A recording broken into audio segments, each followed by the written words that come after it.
Recording. All right, gentlemen. Cheers. And we're back. Episode 50. 50. Just so you know. Wow. And today, we actually have special guest, Shawn. I don't know if you noticed. What? We have a guest today. Shut up. Go ahead and introduce yourself, my friend. My name's Alex. I mean, just Alex. You just go by Alex? Yeah, just Alex. Alex, what do you do, Alex? Because I kind of hyped you up a little bit on Instagram today. All right. And, I mean, I didn't know really how to specifically give you a title.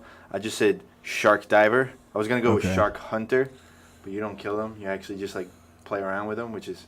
I would almost go more like a waterman. You're more like a waterman kind of a guy. A waterman? Yeah. I've never heard that. You never heard that term? It's like... I heard water boy. Like, what's the guy that's married to Gabby Reese? I don't know. Off the top of my... I can't even think of his... Gabby Reese? You don't know who Gabby Reese is? Yeah, I don't know who Gabby Reese is. Laird Hamilton. Right, Laird Hamilton. Who's that? You know who Laird Hamilton I have is? no clue. Do you know who Laird Hamilton is? I don't know. Laird Hamilton is one of the most famous surfers ever to live. Okay, well, he's the guy that... You can't tell me that to me. I'm not like, you know... He's basically the guy that invented paddleboarding. He's also the guy that invented, like, the foil board. Oh, that guy. Like, the guy that just lives in Hawaii and, like, does rad shit. Well, he lives in Hawaii, not here. I don't know. But, anyways. Okay. But So you're basically, a waterman. everything they do is revolved around water. Yeah, I love water. Water is delicious. I spend lots of time in the water for sure. So, all right, back to it. So, you are a shark diver, waterman, and jeweler. And what else? Alligator diver. enthusiast. Yeah, I love alligators. I actually started with alligators, and then that's how I got into sharks. So when I moved to Florida, I kind of like wanted to wrangle alligators, and then wait. That's literally the reason for the move. It's like, kind of want to wrangle alligators. But how did that form? Like, did you? I've always loved like crocodiles, like just the way that they are. Like they're just like the ultimate predator, and it just makes them like sick because they're so efficient at what they do at like hunting and just being super stealthy, which is kind of what I like about them. So when I moved here, I like kind of like got into handling them a bit, and then decided that it was actually more fun to just go out and basically like swim with them and find them underwater. So wait, hold on. See, this is the whole part. This is why I wanted you on here, because I've wanted to ask you like so many questions for like since I met you, because everything that you do is just mind blowing to me. So hold on, from the beginning, you moved here from where? So I moved to Florida. I've been all over the place, but I was originally born in Switzerland, and then got a French citizenship, and then moved to Tampa when I was really young. I was like 7. Which kind of gave me my love for Florida. So it wasn't like a random move. It's kind of the same but with me. But then, unfortunately, I had to go to Dallas for a few years, which, like, there's no ocean there, no crocs, no alligators, no sharks. So kind of landlocked. Texas got snakes. Yeah, snakes, but that's not as cool as... I mean, snakes are cool, but I don't know. So they're not alligator. Then I moved to Singapore for my last year of high school, and then to Florida for college, which it's been good. Singapore, that's an interesting place for high school. Yeah, so why Singapore for high school? It was just like it was actually the second semester of high school. My dad's job, he worked over there. But yeah, it was really random. That's huge city, cool, but the cool part about there is like there's lots of crazy stuff like around Singapore, like Indonesia, like all sorts of stuff. They got gators out there. They have saltwater crocodiles there, monitors, stuff like that. So now fast forward back to you started handling gators. Now, was this really someone like you met someone that knew how to handle gators and you started learning from them, or was it like, I'm gonna go feel up a gator? No. So yeah, actually I did. I met this dude, Hunter Thompson. He was like a crazy good like wrangler. And he was just kind of like, yeah, man, like I'll take you out there, show you them and stuff. He was a lot more like hands-on. And I kind of like that, but then I realized that it was a lot more fun. Like when you're out there and looking for them, it's like a hunt. Like you're moving through their environment. You have to like move a certain way, and you basically have to like put yourself in the mind of one to like not, I mean, there is like a danger to it, but by getting in the mind of one, you can take a lot of that away by knowing what to do and what not to do. Right. So, when was your like first oh shit moment? Like learning the hard way of like, oh damn, I almost lost a hand there. So with alligators, I've actually not really had too many of those where it's like been like an actual close call with one like striking at me, but I have had alligators, like what they like to do, they love to like lurk in shadows. So sometimes like when you're swimming through their environment and you miss one, like one's like hiding and you miss it, it'll like stalk you.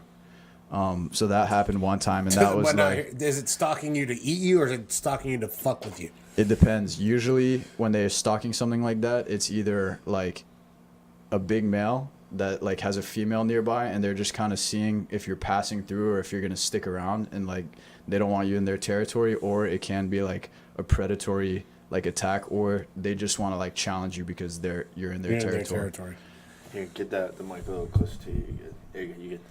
So, you were swimming and it was chilling in the shadows, and you turn around, it's like, oh, there's one like on my tail. Yeah. So you constantly have to be like checking your surroundings. That's like a huge part of doing this. But yeah, basically that's exactly like how you said. It was just like following my fins.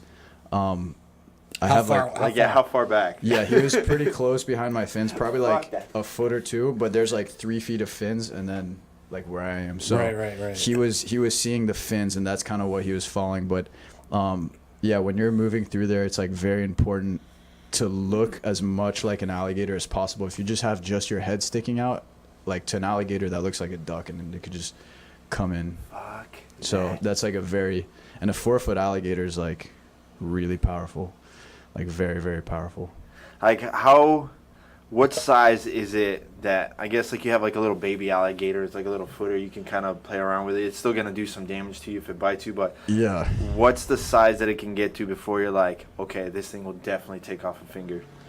Well, a finger, very small. I mean, like probably like a 2-foot alligator is like has the power and capability if it wanted to take your finger off. See, fuck gators, now, man. Like a gator that could potentially kill you, probably like I'd say like 4 feet, like a solid 4-foot alligator could. If a 4-foot gator is not that big. No. But it's a lot of muscle. No, I understand, but a 4-foot gator is like, when you think about it, That's literally like my foot to about like halfway up my waist. But and that's without the tail. Or is that that's without the tail, right? 4 feet without. I'd say like. No, even tail a factor. I'd say just overall 4 feet. Like overall 4 feet like can kill you. Yeah, because what happens is if it sees like your head, what alligators do very often is they come in, they grab, and then they either roll, or the smaller alligators don't really roll. They shake. So if an alligator grabs a duck, it just comes in, grabs it, gives it like a quick shake to break the neck. Yeah, and then it kind of like, so it'll chill with it for a little while, and then it'll swallow it or eat chunks off. But if it like bites you in the head and it shakes, like it's not a good situation. So you're gonna have a bad time. Yeah, when I'm swimming through there, I have a camera, and you have to like use that as a shield.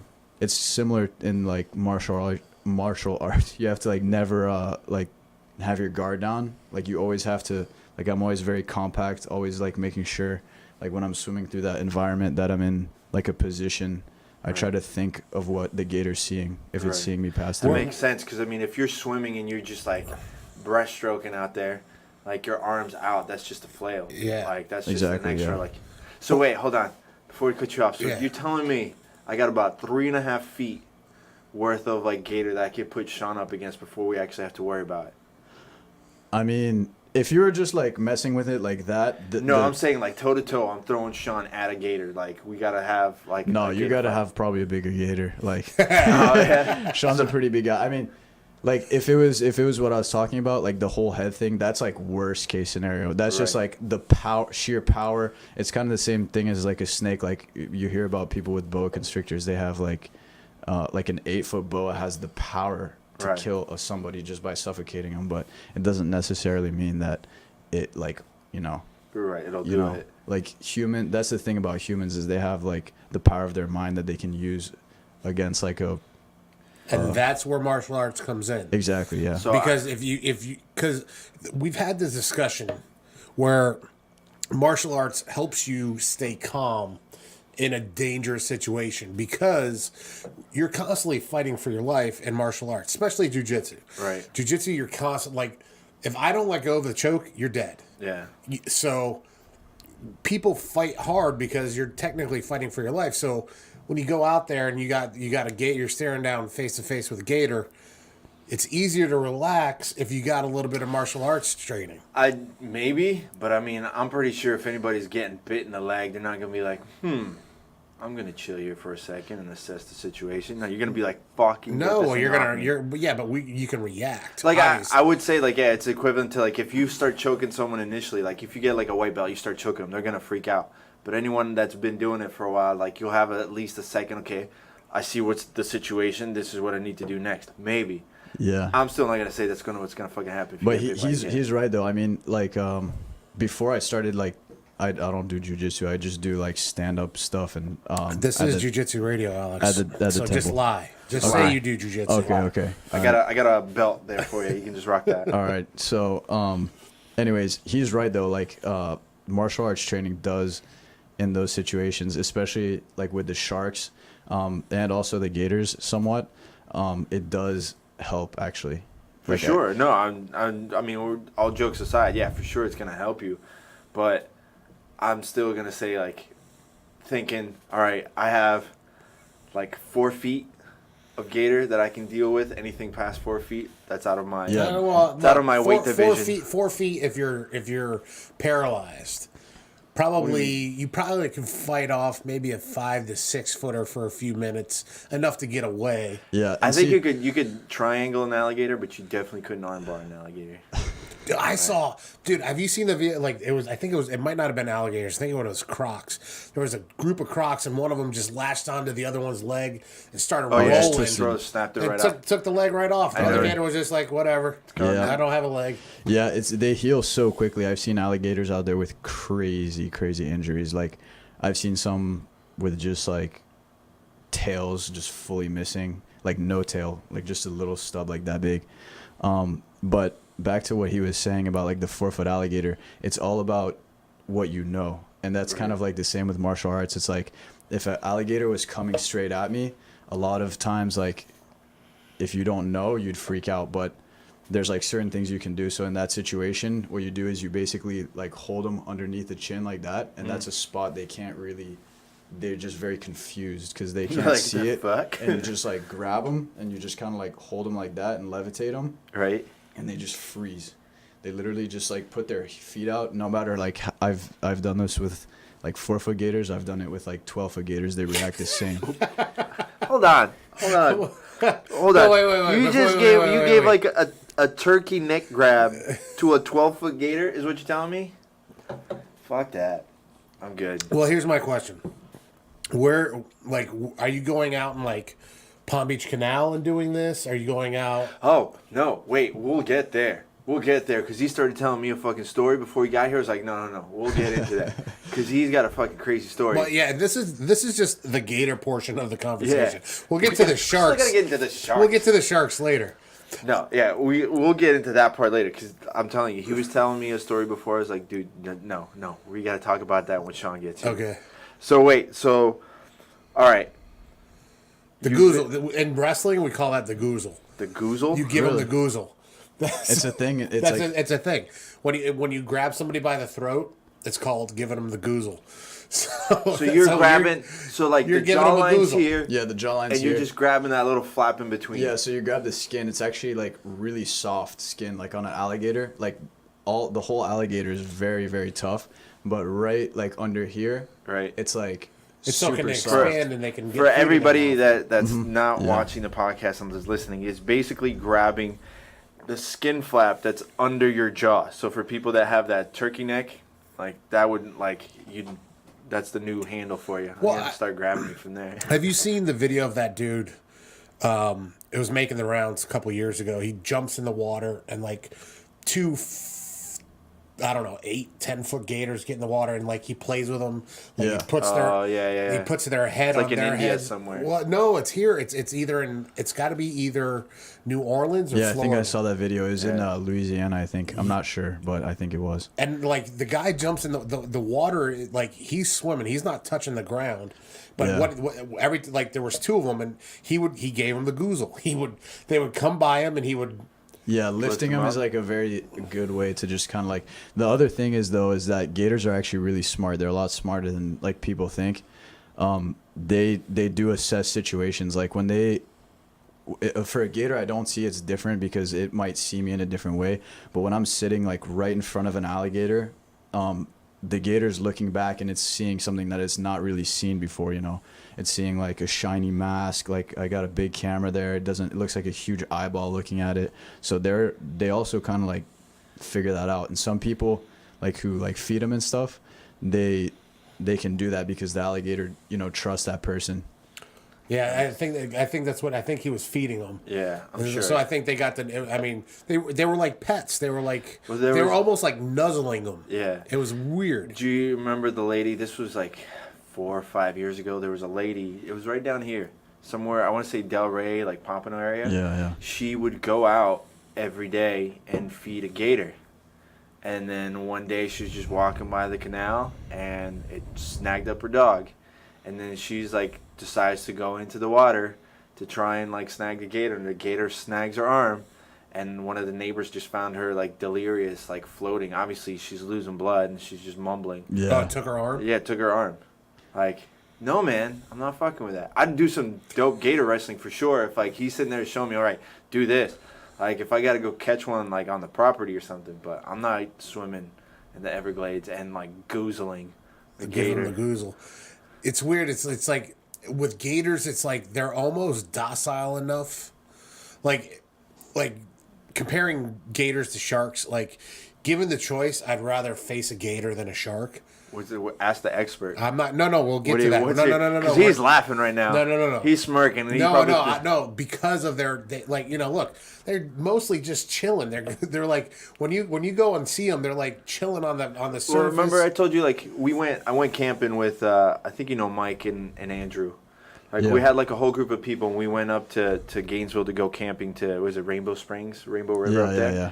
And you go down the canal, you just float down the canal. So there was at one point closer towards the end. I mean, there just had to be hundreds of people in the water. And we're going. You can obviously stay in the middle of the canal or like to the outside. We're sitting on the outside and there were some brushes and I look and there's a little gator just chilling there. And he's watching everybody float by. Everybody. And nobody had a fucking clue he's even there. He had to be like a good 4-footer, but all I saw was the head. And it had to be like this big. And he's just sitting there. That's like, decent. Scoping everybody out. I'm like, fucking get me back on. Like, it doesn't matter. We were on like we were on a kayak. I was like, get me on this fucking kayak. But it was just sitting there chilling. I was like, nope. Yeah, they can. I mean, some of them less than others. You know, the more people they've seen, the less scared they're gonna be. But then there's also some gators that I've run into that you can't even approach because they're so afraid of people because they've like never. They don't know what it is. Like some gators, I'll swim to the bottom. It'll be chilling at the bottom, and then you'll sit there for like 10 seconds, and then it just Gone. Yeah. just explodes and swims right away. By the way, if anybody wants to follow Alex and see kind of a lot of the stuff that he does, and a lot of the crazy photos, how close he gets to these gators and to the sharks, we're going to tag him, obviously, on everything, because to say your name, it'll be Yeah, the Instagram. Try saying it's that like X underscore or E underscore underscore L Two underscore. underscores. Or is it? See? That's what I'm saying. It's Yeah, like it's you're... kind of complicated. But we'll definitely tag it because the other thing that you do, and not to jump ahead, is from one photographer to another, you are an amazing fucking photographer. Like all means. And I know you brought some prints here to check out. We'll go over like in a little bit because I definitely want to give them the presentation that they need. But all the photographs and stuff are going to be on your Instagram too. Now you kind of do a lot more than just hang around with them. Like you really go in there and just. Now you're doing a video, right, or a movie? Yeah, we're working on a movie. Yeah, that's gonna be a sweet one. We're still like figuring out the whole storyline, but it's gonna be it's not a documentary, it's a movie. It's like both, kind of. It's like movie. mixed in. Yeah, it's like a doc movie. It's almost like a Sacha Baron Cohen, but with alligators. Okay. So, what is the biggest gator you've encountered? The very biggest one I've ever encountered was really big. Unfortunately, I wasn't able to like spend that much time with it, but it was in the upper key, like a little bit above the Keys. I can't say exactly where, but it was probably close to like, I think it was like 13.8 feet. We put a piece of PVC pipe next to it that was 5 feet long, and we like measured it on Photoshop. It was like really big. Did it jetted or you guys? Yeah, are so nervous? basically no. So it was really clear water. And then it basically kind of like moved, and we were moving around it, and it murked it up. And then after the murk, kind of like, so it was murky. So what we did was we went to the edge of like where it was, just chilled it a little bit because we didn't want to be in that space with it, with all the water murky. And then when it settled down, it was just gone. Yeah. No, man. Fuck that. But that was definitely the biggest one. The second biggest one, which is actually a gator that I go back and see pretty often, is probably like 12 and a half feet. And he's like one of my favorite gators because he's like actually pretty like understanding. He's seen me a few times, so he kind of knows, what's going on. Like, get an idea of that. I have like a 6'4", 6'6" wingspan, right? That's twice. That's twice this. Yeah. Fuck that, man. Yeah, he's in the last like 2 years, he's probably grown like 2 feet, but he's gotten like much more girthy. So what about like that famous gator that's on the golf course that you see? That's like the giant dinosaur. Yeah, I saw videos of that. I'm constantly doing research and like trying to find like new spots to go like dive with the gators, basically, and sharks and caimans and stuff. I saw that it was on the West Coast, and that water's kind of too murky there, but definitely a big gator. So you're not gonna go over there to check it out in person? Basically, if it's less than, guys, by the way, like, don't try this at home. Oh yeah, don't try this at home. Disclaimer. Disclaimer.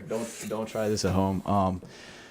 But basically, if it's like, for me, like 4 feet, 4 to 5 foot viz is like not. Like, if it's less than 4 to 5 foot viz, I don't go. But I prefer it. Usually the winter months are a lot better. I prefer to go when it's like maybe 15 to like 25 foot viz. Give you some running range.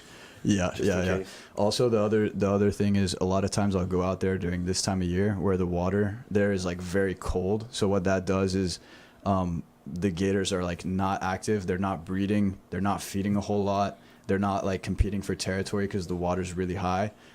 If you go in the summer, it's like a fully different ball game. Like, the gators are breeding, always hungry because they're just digesting so quick because of the heat, and the water's super low and super murky, and they're just basically a whole different character when it's summer versus winter. So don't ever jump into murky waters in the summer in Florida. I want to step back a little bit. When you said with the 13.8 foot gator, he murked the water up, or do you guys swimming around murked the water up? Yeah, so in the spots where we swim, it's like very silty. So it was me and 2 other people, and we murked the water up. Okay, because at first I was like, did that fucking gator like start shaking shit so he could fuck with you guys? Yeah, no, but some crocodile, not gators do it some, but caimans will bury themselves to where they disappear, and then you don't know where they are. But the reason they do that is not because they're gonna like launch a surprise attack. It's just to get away from you because they're super afraid of people. See, I remember I went wakeboarding in Lake Ida one time, and I was just sitting there waiting for the boat to start. So I'm like set up, and all of a sudden I just felt like something like just whack my legs underwater. Like, it weren't up there underwater. I was like, fucking get this boat moving. Like, fuck. I was like, we're done for the day. I'm gonna turn on the AC real quick just because it's getting a little warm in here. So you said you got a story about location. Oh. When I brought location up, because I understand. Like what I figure this is like fishing. Like you don't Yeah, talk yeah, about your secret fishing holes. Yeah, yeah. Then I don't want you to No. Let me set this up because this is basically what he told me. I went out one time out in the Everglades and I got stuck there for 4 days. Whoa. Yeah, so this happened. This was like, I think like a year and a half ago. I went out and I had like a 8 horsepower 2-stroke on a Ginu. Some of you guys might be familiar with what that is. It's like a small kind of like canoe boat. So I go out there. Sometimes I'll do like 2-day camping trips. So I was planning to do a 2-day camping trip, but I always bring by like, yourself.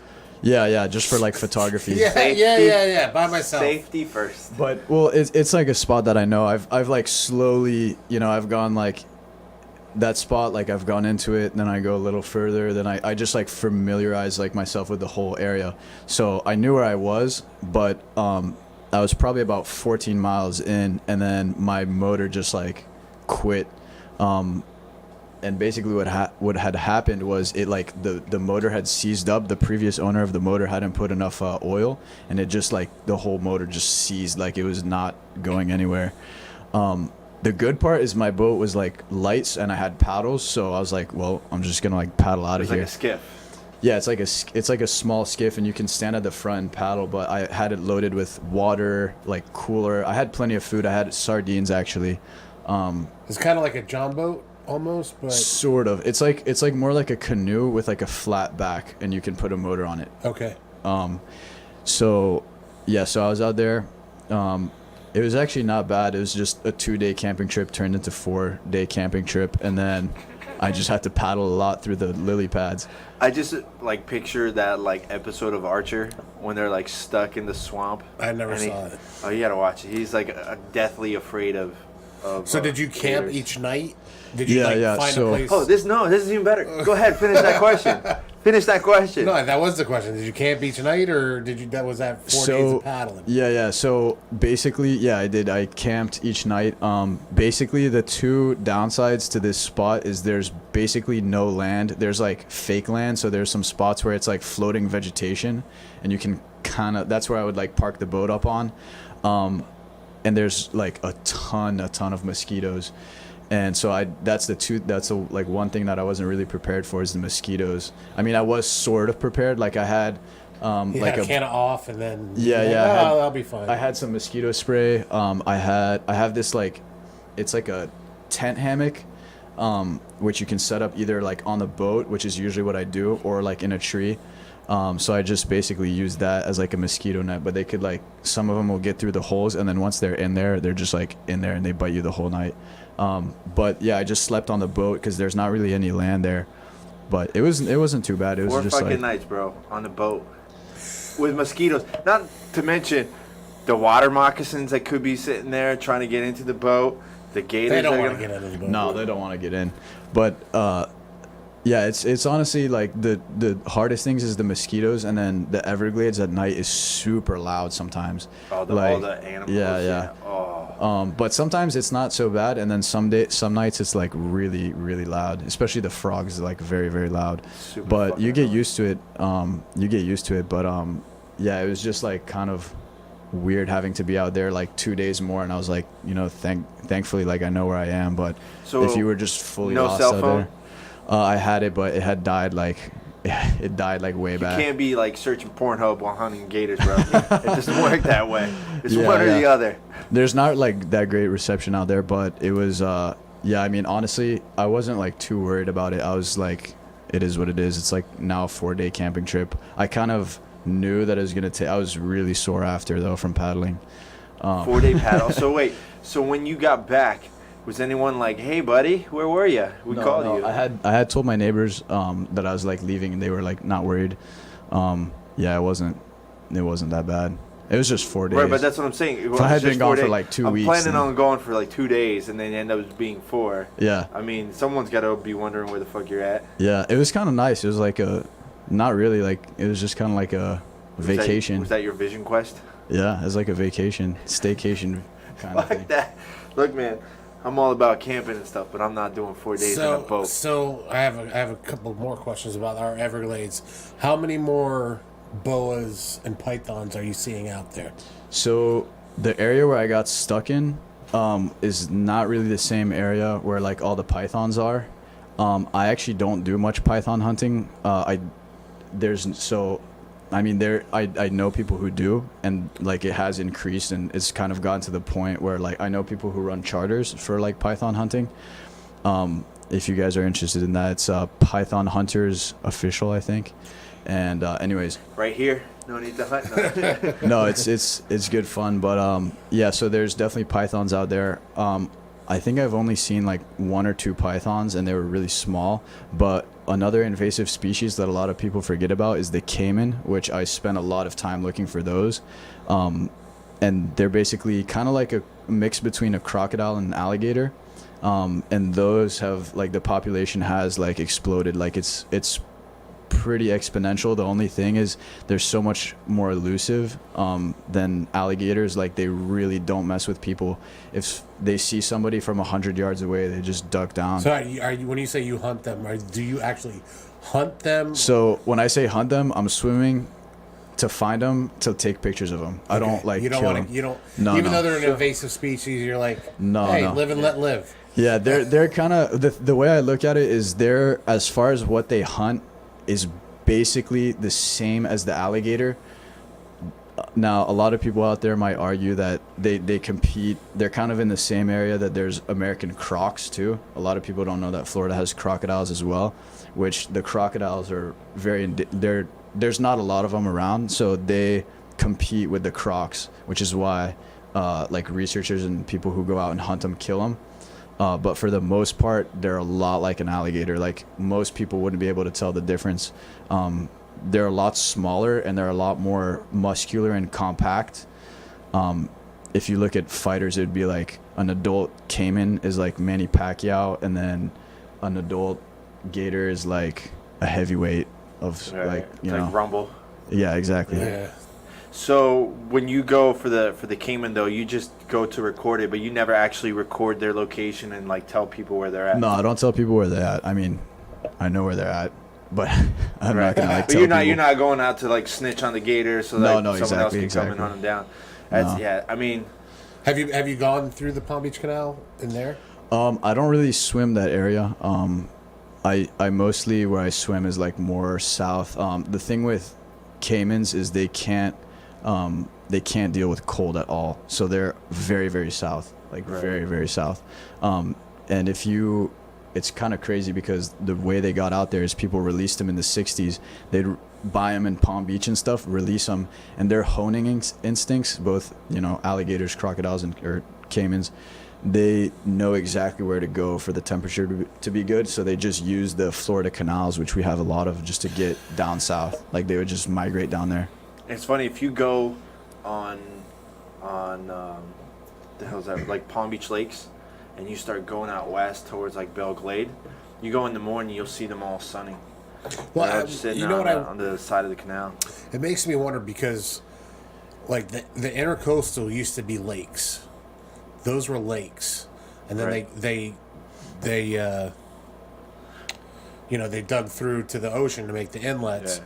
But I'm wondering if like back in the day those were filled with gators as well. Oh, for sure. I'm Yeah, sure. most I mean, likely. But you know, like do they survive in brackish too? Yeah, so gators can survive in brackish, and they actually, some of them even can, they can't survive in salt for a long period of time, but there are some gators that are found in salt. It's very rare, and they usually, when you do, they go blind. Like their eyes will just be white, and they look really crazy. But some of them are like there's a few cases of gators who have just known to just live in full salt water. It's very, very rare, and usually when they do that, it's because there's something wrong with them.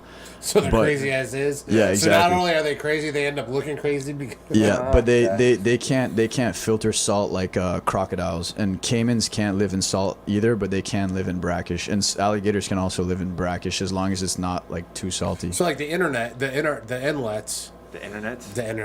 The inlets right there in Lake Worth. That's all brackish. Yeah, but there. I mean, was it in Deerfield or like Palm Beach that there was like a gator out in the water?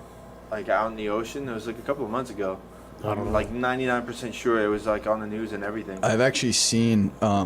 So in Florida, there's also crocs. I've actually seen an American crocodile right in Boca Raton before, like in the mangroves. And that was pretty crazy. Like that one I reported because it's like a protected species, and so the FWC likes to know like where those are. So I called them up. I was like, I just found one. They were like, no way, because usually they don't make it really that far up north. Right. But yeah, it was like definitely a croc in the mangroves. So do you have a reputation with these guys? Do they know you? I take it. If you Not call them? really. No. I've only called them for that one. Probably one better thing. that they don't. Yeah, exactly. Like they would probably, they'd give you shit if they're like, "Hey, guy, we Where are noticed the that you're caimans? going out there a lot. Like, Yeah, what's going where are on the here?" caimans? Man, so like, would you get in trouble for that if like you knew like, oh, hey, I found like a whole freaking hive of caimans and you didn't report it? Would they like give you shit? Not really. I don't think so. They know they're out there. If they want to go look for them, they can try. They're just very elusive. I remember like a couple of months ago, I read about the pythons, and some guys found like instead of catching and just killing the pythons, they tag them, and then they trace it to find out where they're going. And they found like one female, and it was just like, I remember reading an article saying it was an orgy of snakes, and it was just a giant like pit of fucking snakes of pythons out in the Everglades. Well, you would think I would think gators and caimans would eat as much of those as. Like, I would think they would be good eating. I think it's a Yeah, 50-50 battle. the alligators for the most part do sometimes eat them. I have a buddy who dives with me, and he photographed a alligator holding a huge, I mean, it must have been like a 15-foot python carcass in its mouth. There's lots of YouTube videos of that like staged, but he actually found it was like fully decomposed, but the alligator was swimming with this python carcass. So they do eat some of them, but then like you said, it's vice versa. I mean, like a python that's just slightly bigger than a baby alligator might eat the alligator, and I mean that's not all they eat. They eat a ton. Like pythons whatever's eat. there. Well, yeah, I hear ton. like a lot of the indigenous life out there, like there's marsh rabbits and stuff like that. Like Yeah, they eat everything. They're like bobcats. They're like the don't give a populations fuck. out there are It's like, oh, you're food. dropping. Yeah. Like of these animals that are like part of that ecosystem that make it work. Yeah. And without them, it's that's like, true. All right, so let's move forward a little bit. So you started doing the gator stuff, Okay. and then how'd you get into the sharks? So with the sharks, basically it was a friend who I gator dove with invited me to go dive on a shark diving boat, and at first I was like, yeah, that sounds like really sick. So I went out there and I met the captain of the boat, and I had like a lot of free diving experience prior to that from the alligators and just diving, and so he just hired me on the boat. So. He was like, so you went out there. hey, and buddy, you know how to swim? It was. You got a jab. It was basically just like that. His name's Bryce Rauer. He runs Florida Shark Diving. So if you guys want to come dive with sharks with me, you can book a trip on there, Florida Shark Diving. But yeah, basically, it's a 6-passenger boat, and you free dive with sharks. It's out of Jupiter, and it's like a lot of fun. Probably like one of the coolest things you can do in Florida, in my opinion. Did you do that? I don't know, but I just like I follow on Instagram the Surf and Weatherman. The guy is one of the weathermen that Up in Palm Beach? yeah. Yeah. He just New Smyrna. There's a great white making its way Yeah. coming down this way. Yeah, I forget what the name is. Because you can track them. There's the website that lets you track them all. Well, there's one right now in New Smyrna. Yeah, last year we had a great white off our boat. I saw it was like probably like a 13-foot great white. So they're out there, but the thing is when they're passing through this area, they're fully uninterested in hunting whatsoever. They're almost in just zombie mode. Like Really? Are they Yeah. getting to the Gulf? Is what they're looking to do? yeah, they usually just go up north. I mean, they hunt basically only seals. They don't really even. You could do like a heavy tuna chum, like right near where a great white is like coming up Just doesn't give a or fuck. just pinned, and they don't even really care. They're just in travel mode. So that's basically what had happened. We were doing a super heavy tuna chum. It was just enough to get it to come check it out, but it just was like, this isn't even worth. Would you get in the water with the great? Well, I guess the great white's great. Like Well, I was in the water, and so what happened was I was it was the very beginning of the dive, and I got in the water, and a client goes, oh, like, we have a shark here, and like normal, and my boss Bryce turns around and he sees the shark and he's like, great white, Alex, freaking white shark right behind you, 15 feet behind you. And I thought he was joking, so I was like, I shook it off, because wait. In 7 years, Someone says that to me. You guys should not joke about sharks out while you're. well, that's the thing, is we don't usually joke about them, and so, but I thought he was joking this time, because just, I don't know. One time he says it. I just thought he was joking, because in 7 years, and it's just known that they're like very rare, and it's like kind of like, honestly, it sounds crazy, but like seeing a great white is like that's like my dream. Right. So like, basically he like throws a snorkel at me. I was like, oh, okay, he's not joking.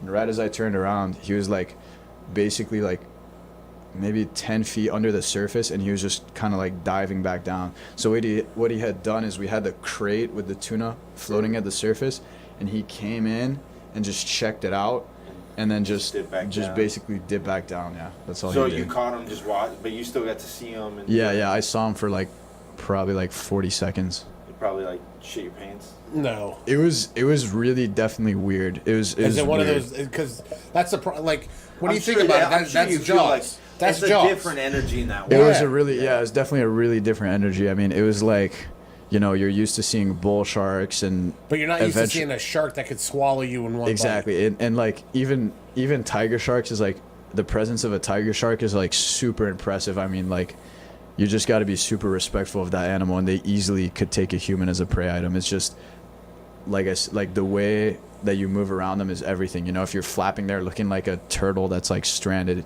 it's gonna show a lot more interest. But the great white was like even above like the tiger shark. It was just like, wow. And it was probably like 13 feet. The thing I remember about it is, when it went back down, it was just like so wide for how short it was. Like it was still really long, but it was like, yeah, massive like bullet. It kind of looked like just a massive like torpedo or bullet, whereas like tiger sharks are kind of more like drawn out, and these are just their tail muscle is like this big. It's like a shape like this. Getting them like really crazy looking. But so tell you like the time when I shit my pants because of a great white. No. It was in New York.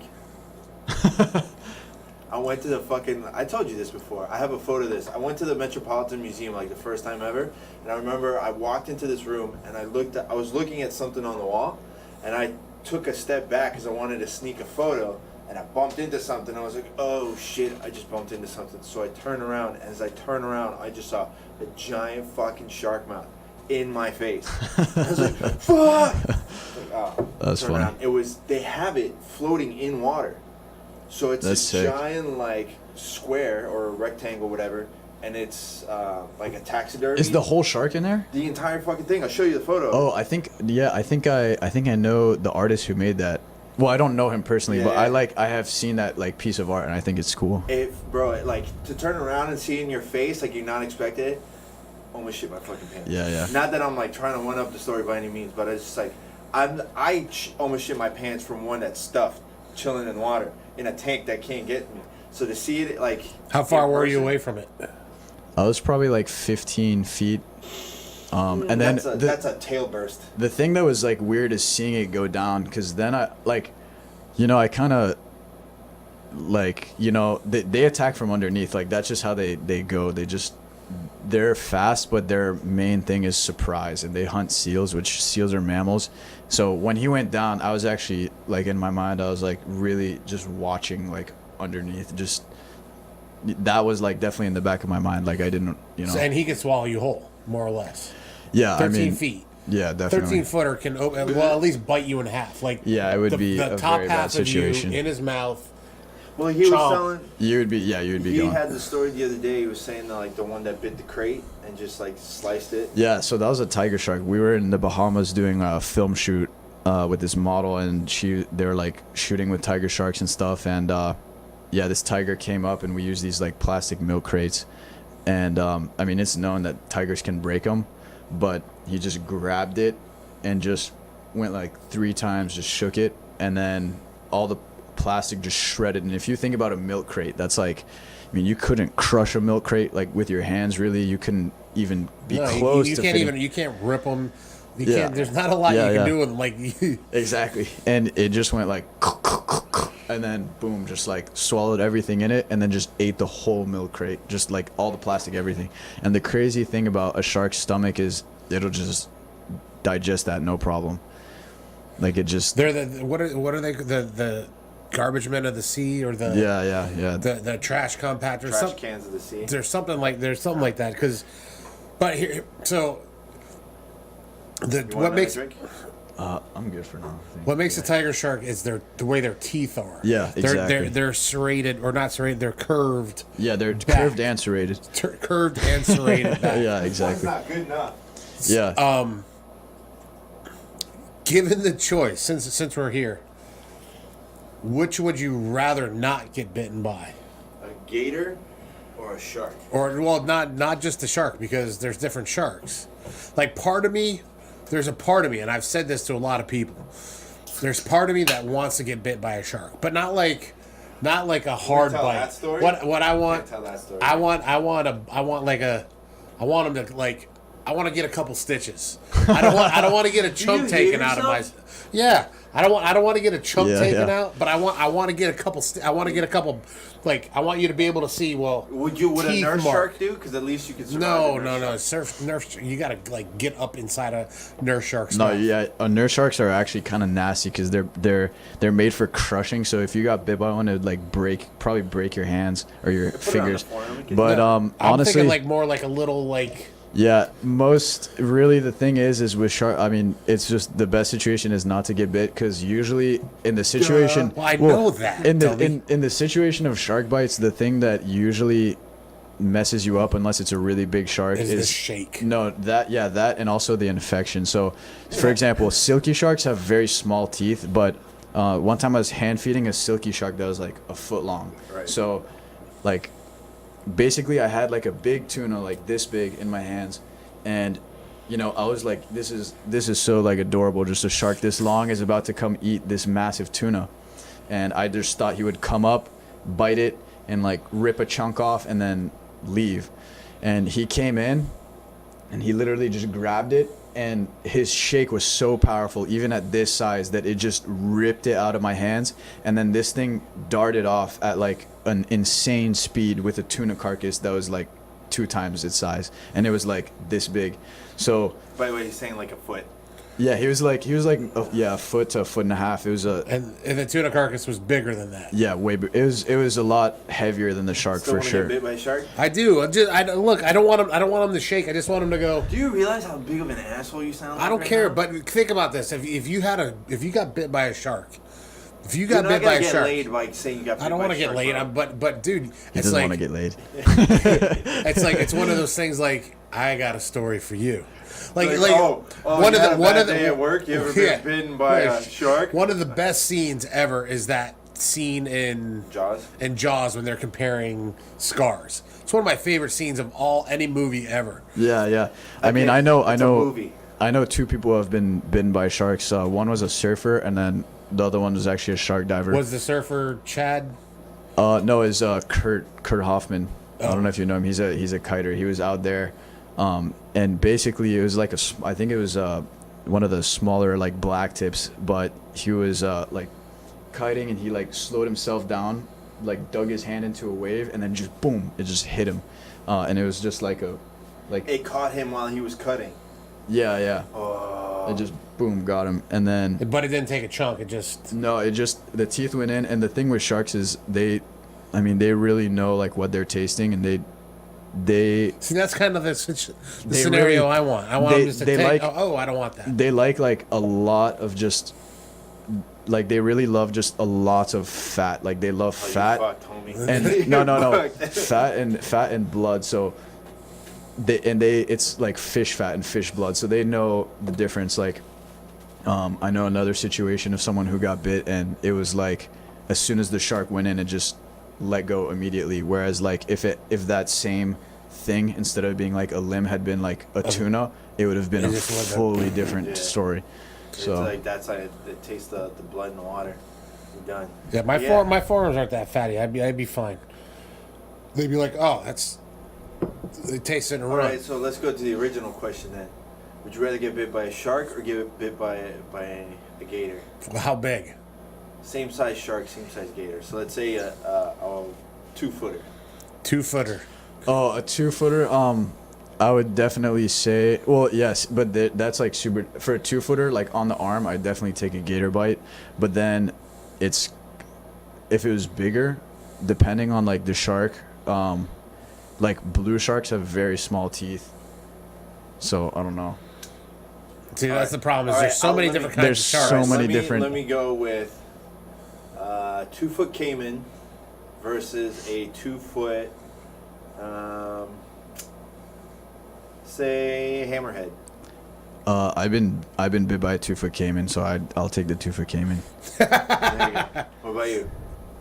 Well, I'm going with the expert. I'm not gonna chance Oh, it go now with the all of a shark. sudden you don't want to get bit by a shark. I'll take a gator too. I'll take that. Look, either way, that's a story. You know one of my favorite videos of all time is the guy doing like those gator wrestling shows, and he's being like an asshole and like he sticks his head in. Oh, that was in Thailand. Yeah, well, it's happened here too. It's of course. happened all over. Yeah. That's They put still their one of head my in and the favorite- thing clumps. Like, Yeah, fuck that's you, sketchy. man. No, That's I'm not sketchy. doing See, that. that to me is, I mean, You're it's playing with cool, fire. but it's like you're like really. I mean, think about it. If you were, the thing with like, that's what I like about swimming and finding them in their environment is it's like, you know, it is kind of invasive, but at the same time, it's like, you know, you're just chilling there with them. You're not Yeah. like You're not fucking pulling with them him. out of fucking the with water them. and fucking with them. Exactly. Like sharks and gators, their mentality is basically like stay chill until it's time to kill. That's like that's Would like make that into a shirt. yeah. Yes. Dope shirt. Yeah, that's like their motto is like they basically caimans, alligators, all of that. They just chill, and it's kind of like fighting. It's like they just stay fully chill, but then if something really fucks with them, that's when they'll like really turn it up. Or unless it's like to get food. It's kind of dope. I like that. All right. I like that. Yeah, that is. What? Okay.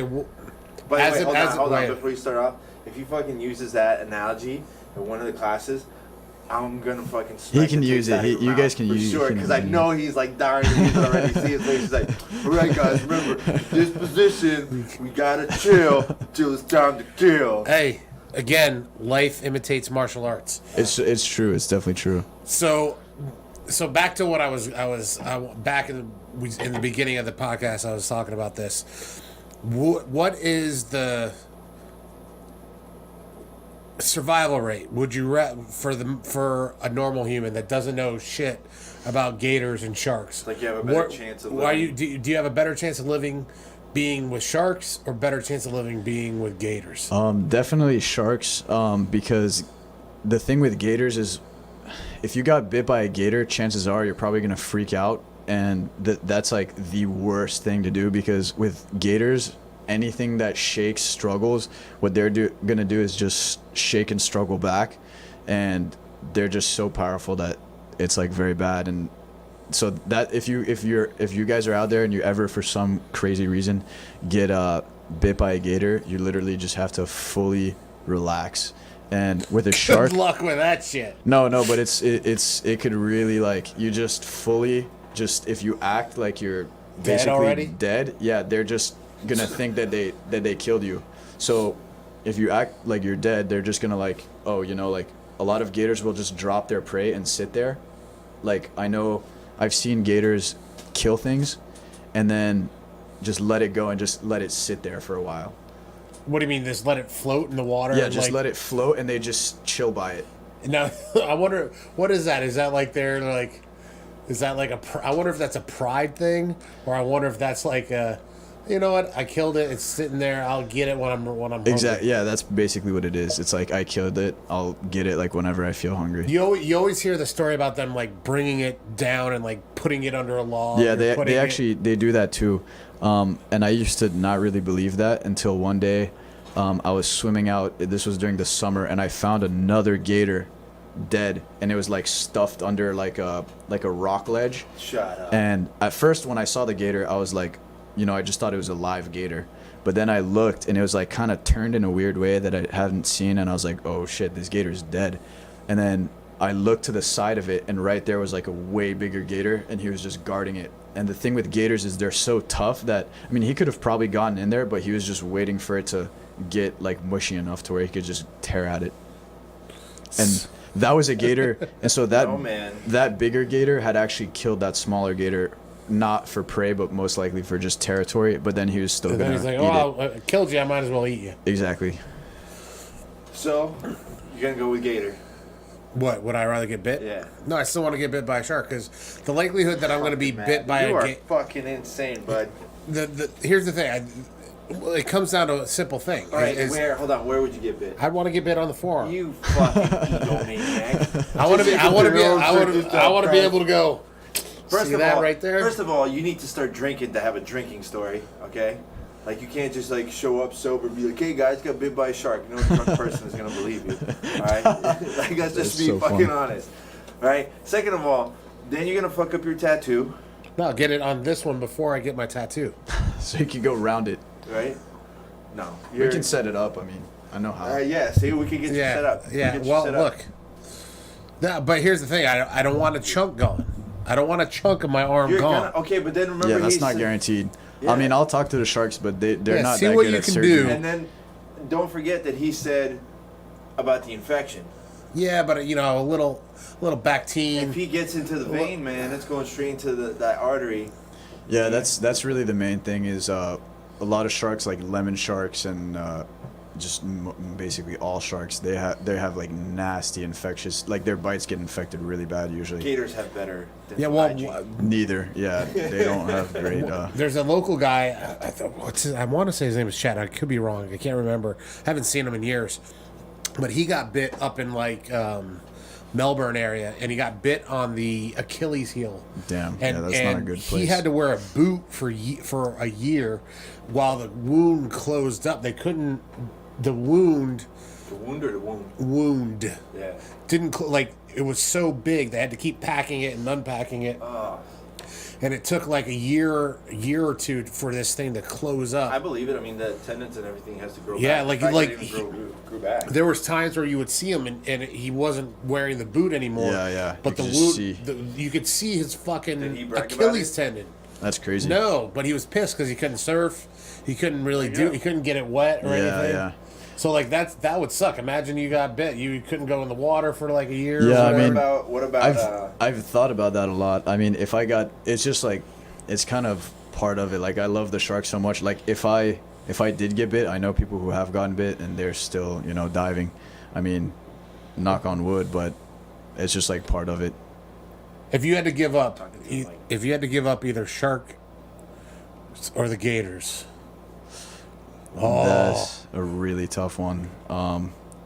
Honestly, that's like a very, very tough question. Oh. Yeah. I mean, I get it. I get it. Saying which one of your kids is your favorite. Yeah, basically, kind of. The better looking one. That's always the answer. But like, if you had to give up, if they said, okay, you can only do this now. Yeah, that would be a tough one because the thing is, you'd have to go with gator because you get paid for the shark. That's true. But yeah, that's if it really, really, really came down to it, I would just say gators and then just go dive with caimans.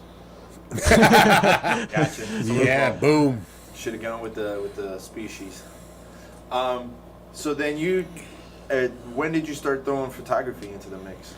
I kind of always had like a GoPro, and that was like, yeah, I kind of always had a GoPro, and me and my buddy Hunter, we would go out there and we would just like make videos and stuff. So I kind of always had the GoPro with me when I was doing it. But then sometimes, like one time we went out there at night with my friend Hunter, and we decided like we couldn't film. Yeah. So sometimes we would just go on just like trips and just swim through the Everglades and just kind of like at night it's very different. Like very crazy. Your photography, like I said, I'm not trying to kiss your ass at all. Like your photography is awesome, and doing like underwater photography is one of the things I've wanted to really throw in my repertoire for the longest time. Yeah, you should get into it. You should definitely get into it. Yeah, let me pull this out. So Alex actually brought here. I'll let you take these out.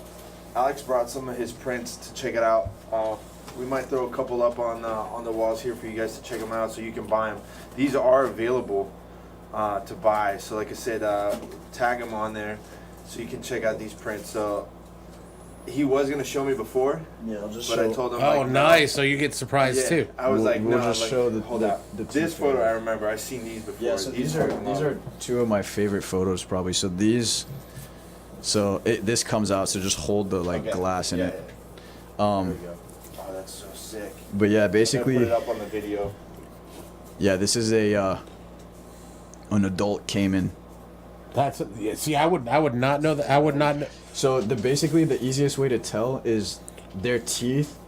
If Holy you look shit. at an alligator, their teeth, caiman's teeth are way longer, and then the dead giveaway is if you look at their eyelid, they have basically a small devil's horn on their eyelid. I gotcha. So- So right now I'm looking at a photo of a caiman just kind of partially buried with his head Yeah, sticking exactly. out wide So- open, mouth wide open. It's not. I'm gonna actually Instagram it so you can see it. What was the mouth open? Was that is that a defensive posture? That was just that's just That's leave me he the was, fuck alone? Yeah, he was super pissed. So basically, long story short, with this caiman, I found it. It was a really big caiman. Usually caimans don't really get past 6 feet. This one was probably 8 feet.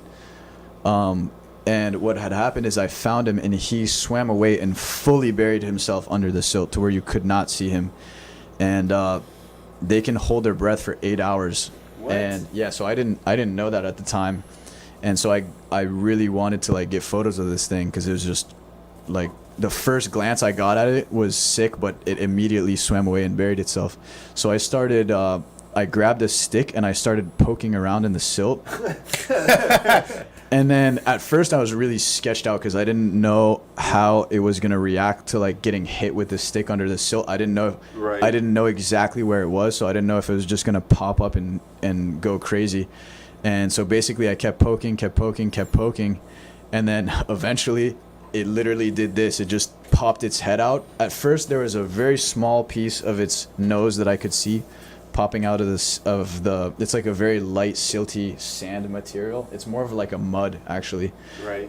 And yeah, so I could just see a really small part, and I just touched that part with the stick, and then he just popped out like that, and he popped out It's pissed. super fucking yeah, pissed. he was really pissed. So he sat like that for probably 30 minutes, and then finally he was out of air. I probably waited there 6 hours, and he came to the surface, took a breath, and after that breath, he was really pissed off, really pissed off. He was probably Oh, because you were still there. Yeah, I was still there. So he came out. I have a lot of photos from this event, but he came out and just was going. So once he hit the surface, he took a big breath, and then he turned towards me, and he was headed towards the camera, and he just had his nose against the dome of my camera, and I was just I wasn't even focused on taking pictures at that particular moment. I was just trying to Use keep the it distance. camera as a shield. Yeah, exactly. So, and then eventually he basically sat like that for a second, and then he just sank back down. And then once he sank back down, I spent some time with it, got lots of photos. But this was during the first moments that I had re-seen him after 6 hours of him being buried. His eyes look different than a gator's eyes as well. Yeah, their eyes are so they're spectacled caiman, so they have lots of bone structure around their eyes. They have lots of bone going down their neck. They're just a lot more structurally built. They're just much Right. tougher they're Yeah, just Where are compact. they native to? Central and South America for the most part. That's so nutty. So what else you got here? So then the other one, this is I don't know how you want me to do you want me to stack them on here? It's fine. yeah. So this is a lemon shark print. Oh yeah, I make remember sure this you keep photo it. too. Yeah. So these are printed on glass. Yeah, see, that's why I love doing that with my photos too, glass or metal. Always Yeah. kind of gives it a better presentation. This is sick. So wait, is this because I see the eye pops out more? Yeah. So that's the actual color. I just made the whole other photo, the whole photo, Oh, black that's and white. Yeah, that's cool. I like that. Dude, that's super creepy. It looks like a creepy uncle. Wants to come With out a and be little bit of a "Hey, mustache. you want some ice cream?" Do you what is that? Process the pictures yourself or No. So I get these printed. But yeah, these are glass prints, and then sometimes I do aluminum. I've been doing mostly aluminum prints now. Now you said you really don't sell them. Yeah, I do sometimes. You do sometimes. Yeah, so if you guys are interested in buying them, like I'll sell them, but I don't, like You're not doing it for a living. Yeah. Why not? It's a really the thing is it's actually really like tough. It's really tough to sell like wildlife photos. There's just like so many out there. So sometimes like I'll get a photo that's just like one that I know I can like sell. Like for example, like these caiman photos. Those would be like there's not really a lot of underwater caiman photos, but then like sharks, sometimes I'll get one that I know I can sell, but then some of them are just like, for your own personal. Yeah, exactly. I mean, at the end of the day, from my point of view, from one photographer to another, like, yeah, the prints would sell like here and there sporadically, but I mean, your kind of work, that's something that you'd end up making a whole book. At the end of it, like you could make a whole book out of your gator shots alone. Yeah. I'd like to do that. For sure would sell. And I mean, to be honest, I actually got to introduce you. I think I did. Did I introduce you to my buddy Evan? I think I connected you guys one time. He's the one that works at the Sandaway house in Del Rey. Excuse me. And they're actually doing a shark exhibit, I think next weekend. Oh, that'd be sick. Yeah, you gotta go check it out. But no, man, for sure, you got to make a book out of these things at least, because something like that would do huge. And there's got to be, there's a lot of competition, especially with like the whole Shark Week thing and stuff like that. That's so many people. Yeah, but it gets competition until you become. No. Even when you become known and you become like. Even Clark Little has competition when it comes to he's like one of the top ones. He's got tons. Yeah, I know he's Clark Little, but I guarantee you, if you had a chance to buy Clark Little, for I'm sure there's plenty of people. It was like last time I went to California. I forget the name of the gallery that I went to. It was this one specific photographer's gallery, and I have the exact same photo that he had up for sale for like $40,000. The difference was it was like a metal print like that size. Yeah, but I was like, bro, I fucking took this photo. I'm like, I wouldn't pay $40,000 for my own fucking photo. Like that's just ripping people off. Yeah. Sometimes I'll see photos that are like similar, and I'm like, but then. Yeah, it's like you said, like sometimes you'll just get one. I mean, here and there I sell them. Like last year I had an art gallery where I sold a whole bunch of them. So sometimes I sell them, sometimes I don't. But now the real thing, besides the shark diving, besides the gators, besides doing this, Mr. International Man of Mystery over here, like you actually are a jeweler. Yeah, so. Because if you're gonna do anything that involves making a living out of your hands, is shark diving and gator diving. Yeah, so shark diving is like my main two jobs is shark diving and then jewelry. So my jewelry, what I do, that's what I like went to school for, is like design. And so that's like basically what I do with that. The jewelry, it's mainly like 3D printed, and then what I do is I cast it. So a guy, Carlos Ciela, he actually makes grills. Oh yeah. He's came into Temple a few times, I think. So he's the one who kind of like took me under his wing and kind of showed me like everything there is to know about like jewelry and creating it. And I came in there, I had 3D printed like a small ring, and I was like, dude, can you cast this? And he was like, well, maybe if we do a burnout, like we can do it.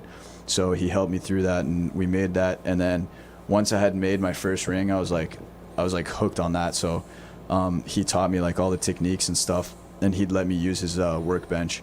So learned like a lot from him doing that. And then just recently I kind of have my own studio, and I mainly do custom work. So I'll get like clients who want like, I have like my own collection, but then I'll have clients who want like a certain thing, or like they want one of my pieces but in like a certain way, they want it in gold, or like, so yeah. But if you guys want to check out the jewelry stuff, it's XELA with 2 underscores between each letter. I'll tag you. I already started tagging you on the Instagram stuff, because it's going to be a pain. Why are you making yourself so hard to find? Look, man. It's because it's stealthy stuff. You gotta know. You gotta know somebody that knows somebody. Exactly. You can't like tell the artist what to do. Like that's why he's the artist. He's just being creative here. Which, by the way, like the jewelry actually, like I fucking love your style of jewelry because I used to actually collect rings way back in the day. I have like an old antique like ring from Spain. It's like a whole finger like one. I used to have a ton of them, but like I stopped obviously with jiu-jitsu. It's kind of difficult. Yeah, But, like I would love, like obviously because the octopus, I wanted a rad like octopus you're not gonna ring. get the free octopus ring from, but No, like, I can't. care. I don't wear rings. I stopped I wearing know, rings. but- I'm making Double-ended I'm making a corset. pendant too. That's Yeah. the same as the ring, but it's like the pendant. But you know I what's that's funny? rad. What's funny about that one? It looks like the Spectre logo from Oh, yeah. 007. Double- Yeah, 007. so that octopus is based off like an ancient ring. Yeah. Or no, sorry, ancient coin. Sorry, ancient coin from Greece, I think. So I look up a lot of coins, look up like a lot of different stuff for inspiration, and then sometimes what I'll do, sometimes I'll 3D print, sometimes I'll mold like an actual like say I got like a shark tooth that I want to make, I mold it and then make a wax model and then cast it into silver or gold.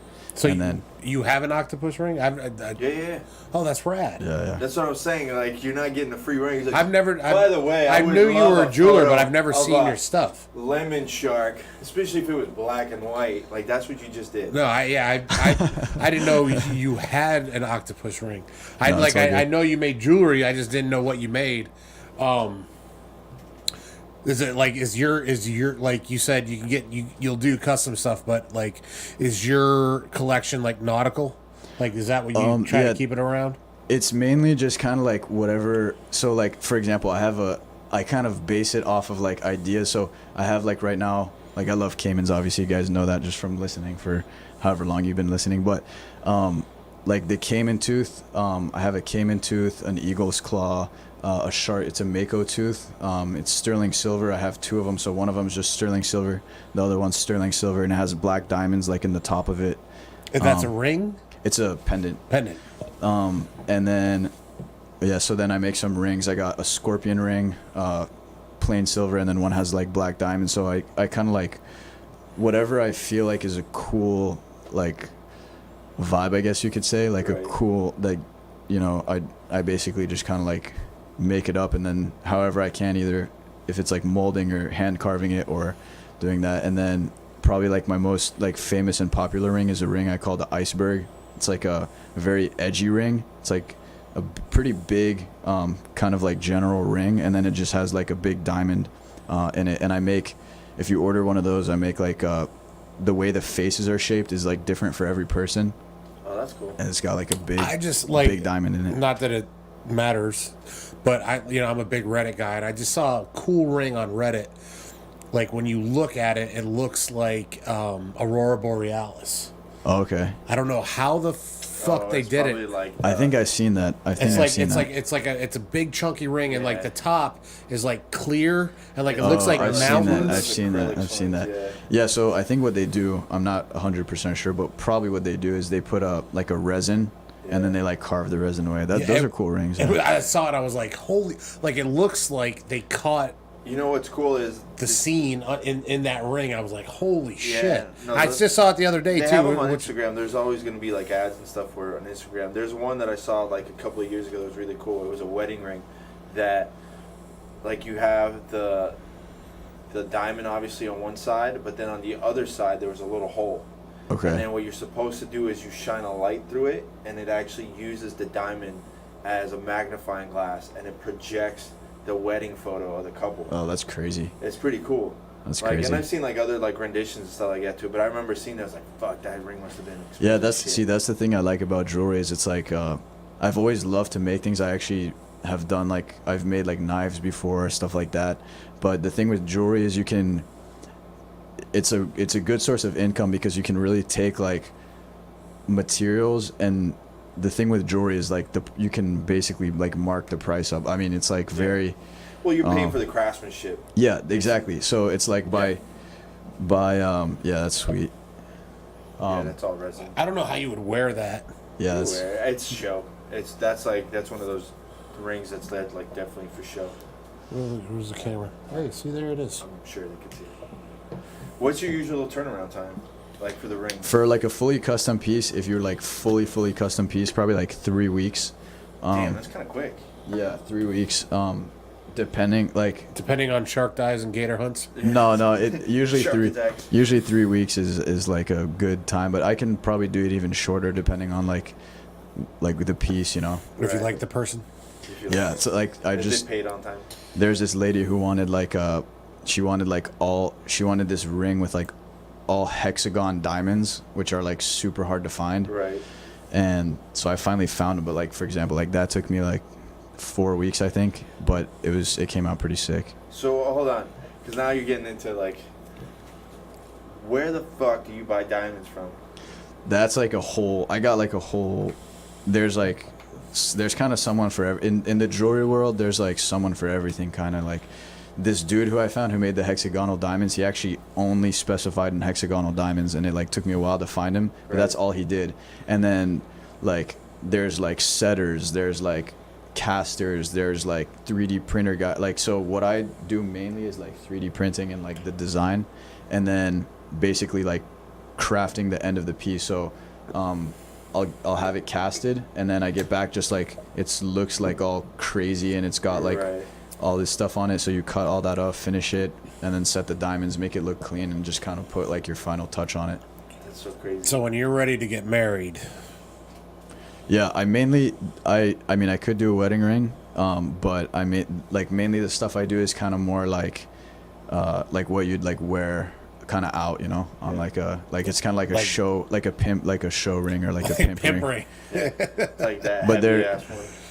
yeah, I make them like to where they're like bold, but they're not, you know, too bold. They're like Not gaudy. yeah, exactly. They're not gonna be like something like you wear. it makes a statement. Right. I saw a badass one years ago, and it was like a lion head. I went to like the Barrett Jackson auction, and you know, like those biker rings that they wear, it's like giant ass ones. I'm like, oh, let me put it on. I was like, bro, you almost pulled my fucking finger off. Like the weight of it was so heavy. I'm like, I got dainty fingers. Well, yeah, like if I could, like if my two You're like jobs. a size like 22. No, I'm a 14 and a half. But my jobs are either jiu-jitsu or typing.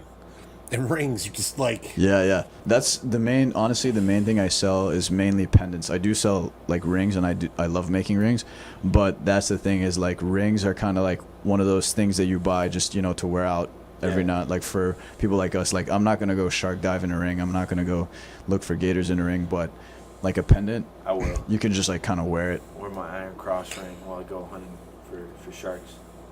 All right, let's get back to the sharks real quick. Hold on. Wait, Go ahead. myth or fact? You punch a shark in the nose, it'll leave you alone. Yeah, it will leave you alone if you do that. Basically with sharks, this is actually kind of like, this really relates to like martial arts and just like jiu-jitsu and stuff. But if you really want to avoid a shark and you're in the water and there's a shark, the key factors is to get your whole body in the water. Like if you're just knee deep and there's a shark, honestly, you just crouch down and you just make your eyes, you just look at the shark. You just want to stare at the shark. Nothing in nature doesn't watch sharks. Like they're always being watched. So that's the number one thing. If it's still kind of like coming at you, you really just, if you actually physically injure a shark, which is really hard to do because they're just solid animals. If you actually hurt one time I hit a lemon shark with my camera because it was like going like crazy and I had to, but it turned around and it was like pissed and it was actually ready to like... He's ready to fight. Exactly. Yeah. So you don't want to hurt a shark. By punching a shark in the nose, you're not really going to hurt it. You're just going to redirect it. Yeah, it could do that. A better way though is... this sounds really crazy, but if the shark is really like coming at you, unless if it's a small shark, you can like punch it, you know. But if it's like a bigger shark coming at you, what I would do is you literally just catch it like a basketball. Like you put your hands. No, listen to this. He told me this the other day. It's really it sounds crazy, but it's really the best way. And like catch it up top above the snout. Like you're catching exactly. Like right. It has these, like if you look at a bull shark, for example, it has like nostrils. You just catch it right there, like your thumb's kind of like where its nostrils are. Usually before you even grab it, even if it's going like full, I've had bull sharks like charge full speed, like skin rippling. It looks like they're smiling because their jaws like being pushed back, and you literally just catch it. Like you just catch it, and just if you do that, usually they're just like, it's like the same as the gator. They're just like so surprised, and they're just like you just posture, you just peacocked, you out it's peacocked really the shark. and the thing is it's just all like it's all knowledge. Another thing is like one time, like for example, one time I had this is actually kind of exactly what you were asking. I had a tiger shark come at me, and I had my camera, and so the thing is, how big? The tiger shark? Yeah. It was a big shark. It was probably like 15 feet.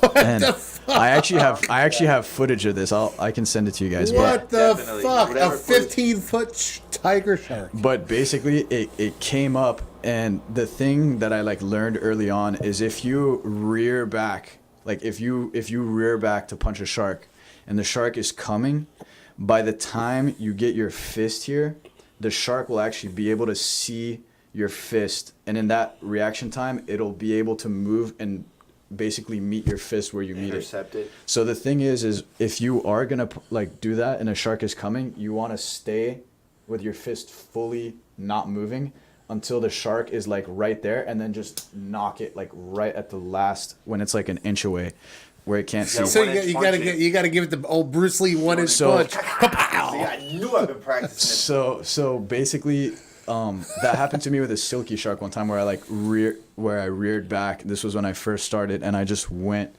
and by the time I got to it, it had already like come up this way, and I had to at the last moment go like that and like catch its nose. But it was like it's kind the of one you told me the other day. it goes where, in like, slow motion kind of when it So happens. whoa! You were glossing over something huge. You punched a 15-foot tiger shark in the face. So basically, dude. Okay, so for anybody listening to this that doesn't know sharks, tiger sharks are man eaters, or man killers. They're one of the most aggressive ones. I wouldn't say that. They're definitely like misunderstood. I mean, they take large prey all the time. Like they take turtles, they take all sorts of large prey. But for the most part, they wait for big stuff to die. Like they wait for like another shark to die. They wait for like a big marlin to die, a turtle to just die and bake in the sun. And then that's what their teeth are for, is mainly turtles. That's their main diet. They really don't go after people that often. And with that being said, like they're a big shark. So basically this tiger, the situation was there was two tigers and they were fighting.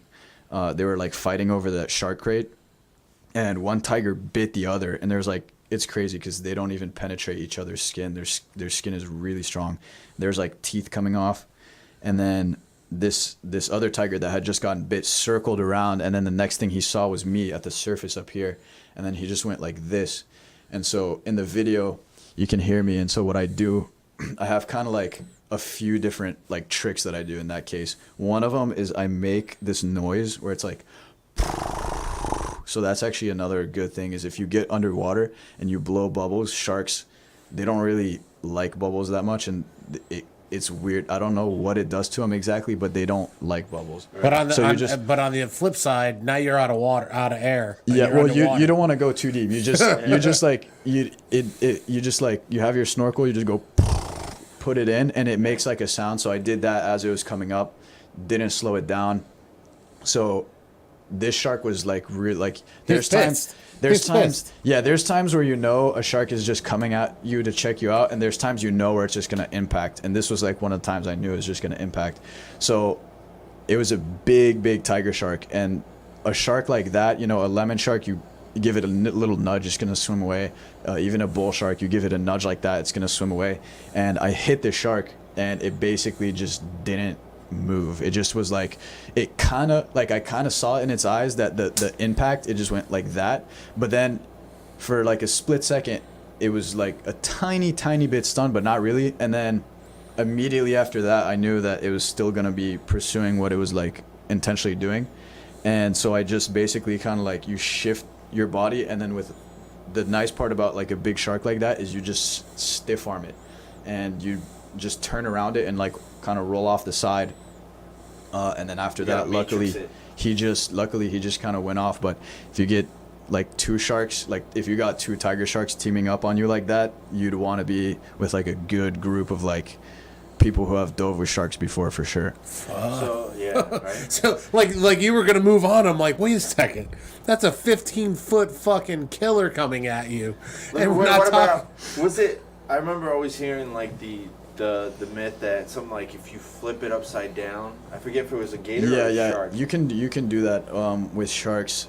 I actually have done that, but you don't really do that in like the situation that they're attacking you. Right. I mean, you can turn it into that if it's like actually a tiger shark. You could probably do that with a silky shark. You could do that with, but like a bull sharks just like pump up and they just like hit. And with bull sharks, honestly, like out of all the sharks, like the scariest charge is not a tiger. It's definitely like a bull shark, because like the tiger gives you time to think and there's so much area to put your hands, whereas like the bull shark, there's a lot of spots you can put your hands, but it's coming so fast that it's like you really, everything goes into slow motion, and it's like almost like, yeah, it's like it literally feels like slow motion. It's like screw that. That's where you basketball. Yeah, exactly. That's a method that's worked for me. One time, it's usually the male bull sharks that'll charge like that. The females, I mean, they can, but they just don't really do it as much. And most of the times you get charged by bull sharks is you're kind of, 4 miles offshore. It's like raining. It's like rough seas. Yeah. If it's like a beautiful day and there's like crystal clear viz, and it's like, usually they're not going to charge. Right. Fuck that, man. I would love to be stuck in a situation where you gotta fight off a shark and I just like take its back. No, you guys should definitely come out there. We're actually out there today. We had the morning dive, we had 15 bull sharks, and then the afternoon dive we had probably like 3 lemon sharks, 3 or 4. Oh, there's some hammerheads out there. There's all kinds of sharks. Yeah, in Jupiter you basically get everything except like, I mean, honestly, it's easier to name what you don't get out there. It's like you get every shark. You get tigers, hammerheads, lemons, So why is that? silkies. There's the Gulf Stream that runs right there, and Jupiter is so close to the Gulf Stream that all those sharks come in, and there's just so many sharks out there. I'm totally down. I just Yeah, it's a lot of fun. I gotta get the money to sit there and pay for that because those things ain't cheap. It's fun though. I'll just bring Shawn out there on my boat and just chuck him out there. Yeah. Flailing. Hey, look, I figure Steve-O and Chris Pontius can do it in Jackass. Look, man, I taught you how to swim. I think you do all right. I think you can survive. So let me ask you a question, though. Because I always go over to Venice. And, like, Venice, I don't know if you know, Shawn, like, it's kind of known for shark teeth, like, digging and stuff. Yeah. But there's always the idea that it's like, oh, people just come in at night and just, like, dump them, like, out there on the shore. Yeah. Is that even No, like man, a real thing? no, I don't think so. I mean, I know about the Peace River. It's probably near there, but Yeah. dude, sharks have been around for like 500 million years. If you think about how old that is, like if you go to the Peace River, you can find megalodon teeth. Yeah. And the reason you can find Shut up. Yeah, the reason you can find megalodon teeth there is because megalodons use that river to give birth. So 500 million years ago here in Florida, there was megalodons, which get like 60 feet, just cruising up this river. Nobody, like people weren't like even this, right? like, The teeth are yeah, like they can You get found huge. them? Have you found them? No, I haven't You've found heard them, but yeah, it's just like a known thing that there's Yeah. like so many megalodon teeth there. I actually plan on doing a trip soon up there, but Dude, let's fucking go. yeah, so they swim up this Peace River and then they just give birth, and then there's just like little megalodons that are just swimming around this river until they get old enough to go in the ocean, and then like who knows where they go from there. But I find it it's weird that crazy these to sharks, think that. like, these sharks just died off. Why? Yeah. Why? Yeah. Because like the same. I don't buy it. I think the So what ocean do you is think? so big that there's a fucking megalodon out there, or at least two. I like to think that there is, and the crazy thing about sharks is they live a really long time. Like some shark species, like What live, is it? The basking shark? The Greenland? Yeah, the Greenland shark can live, like they found some that are like 500 years old. So if you think about something 500 years old, I mean, Well, it's like the tortoise, like the Galapagos tortoises, like those are like 1,000 years old or something. No. They're a couple of hundred. yeah, a for couple sure. hundred. It's a couple hundred, but The one that The- was alive when the Greenland shark is the oldest living shark. creature. Really? that they Yeah, found yeah. on the planet. Yeah, it's crazy. So if you think about that, I mean, it's not like fully impossible that there's a megalodon 'Cause out what there, was which it? would be sick. Loch Ness Monster's real? It could be if it was a About Tree City? dinosaur. But what I want to know is like megalodons. What were their no. What were their predators?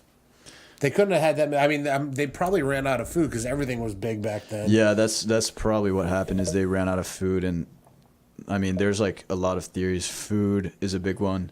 Temperature sometimes, like it could be that those sharks just like for example, great whites, they like love really cold water, or not, like they can live in really cold water. So maybe, that, or maybe they just like really warm water. So I mean, Well, I know that sorts of they stuff. breed. There's right off of the coast of Georgia. Pacific. No, there's a great white breeding ground right off where Florida and Georgia meet, Yeah. and it's like a huge breeding ground for great whites. But I remember, like, I know what you're talking about. Like, I remember reading, like, there was an article saying that there's, like, at one point in time of the year where, like, all these sharks go to, like, one section. Well, it's the Great Migration. Have you ever like the migration? Not the black tips, not the one here off the coast. Not here. There's, like, literally, like, they tracked all these sharks and they end up in this one area and they dive, like, super deep and they all just go into this one section, like, every couple of years or something like that. I'll find the article. I'll send it to you. But I mean, I don't know. I don't like. I'm just saying. The water is the ocean is so big. Yeah. And Could be chilling in the Marianas Trench. yeah, right now. there could be a megalodon or two out there. I mean, It's very possible. I mean, if you think about it, 60, 70-foot boats get lost all the time out at sea. So if you think about a 60-foot boat that's floating on top of the ocean, Yeah. that gets lost, that someone can never find. Yeah. If you think about a shark, I mean, it's not that hard to like a 60-foot shark that lives under the ocean, which some people can't even find boats on top of the ocean. I gotta send you this article. This dude that was lost at sea for like a year and a half. Yeah, that would suck. He was like living off of like seagull blood and like random crazy. Dude, it was so nutty. Like I read this article. It was like a 5-10 page article, and it was like the whole story. It's fucking craziest thing. This dude went out on the boat. He got like a new guy with him. He was supposed to be like his apprentice. It was like his first day there. He was like, no, you shouldn't come with me. It's gonna be a bad day. And which I find like complete bullshit. They said that a storm came out of nowhere. Like they were out there trying to come back in, and all of a sudden the storm came out of nowhere, took them out into the middle of the Atlantic, and they were like adrift for a year and a half. Yeah, that would be they both lived. No, the one guy, like the apprentice, like died after like a couple of months or something like that. I wonder if the dude ate him. I know. He said he like chucked him out into the ocean, and then I'd have ate him. I don't think you want to do that. Like he chucked him out into the ocean, but he like had the body there for like a day or two, something like that. And he's like he didn't realize or didn't set into him that he was gonna be alone until he chucked the body overboard, and then he realized like fuck, now I'm alone. And he went like completely bonkers. That's he would, like, crazy. Catch like seagulls, like drink their blood, and like he would eat like seagulls, That's make crazy. a little fire on the boat. Dude, it's a crazy story. I gotta send it to you.